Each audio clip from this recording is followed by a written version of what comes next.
नमस्ते सुनने वालों, आज हम आपको ले जाएंगे एक रहस्यमय कहानी की गहराइयों में। बहुत समय पहले की बात है। एक महाराजा अपने राज्य में बहुत सुख शांति में रह रहा था, लेकिन एक दिन उसे एक भयंकर साप्ताहिक संघर्ष की खबर सुनी गई। महाराजा ने अपने मंत्री से पूछा, यह संघर्ष क्या है और हमें कैसे इससे बचना है? मंत्री ने कहा, महाराजा, इस संघर्ष का समाधान केवल एक जादुई रत्न में है जो जंगल के अंधकार में छिपा हुआ है। महाराजा ने तत्परता से कहा, तुम्हें जादुई रत्न लाने का दृष्टिकोण दो, हमें इस संघर्ष को जीतना है।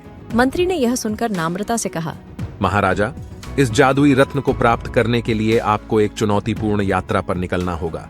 उस यात्रा की बात सुनकर महाराजा ने तय किया कि वह इसे पूरा करेंगे, और ऐसा करने के लिए उन्होंने अपने सबसे विशेष दोस्त को साथ लेने का निर्णय किया।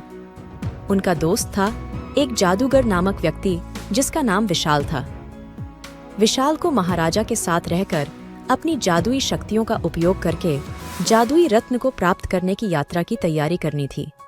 एक सुबह विशाल और महाराजा ने अपनी यात्रा की शुरुआत की। रास्ते में विशाल ने कहा, महाराजा, हमें अब एक सजीव चयन करना होगा जिसे हम यात्रा के दौरान अपना साथी बना सकें। मंदिर में पहुंचने के बाद विशाल ने एक प्राचीन पुस्तक को धूप से भरा हुआ देखा। वह पुस्तक जादूगरों की भूमिका को वर्णित कर रही थी। जब उन्होंने पुस्तक को खोला तो एक चिट्ठी मिली जिसमें लिखा था, इस यात्रा में आपका साथी आपकी ईमानदारी होगी। विशाल ने कहा, महाराजा, हमें एक पुराने मंदिर में जाना होगा जो रत्न के पास पहुंचने का मार्ग बताएगा।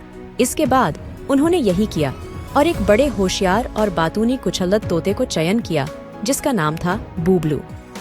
विशाल ने कहा, बूबलू तुम्हारी बातों से हमें यह बताएगा कि कैसे हमें आगे बढ़ना बूबलू है। ने अपनी 4 पैरों से बारीकी से पुरानी पुस्तकों को छूने का कारण बताया और यात्रा को आसानी से आगे बढ़ाने का सुझाव दिया।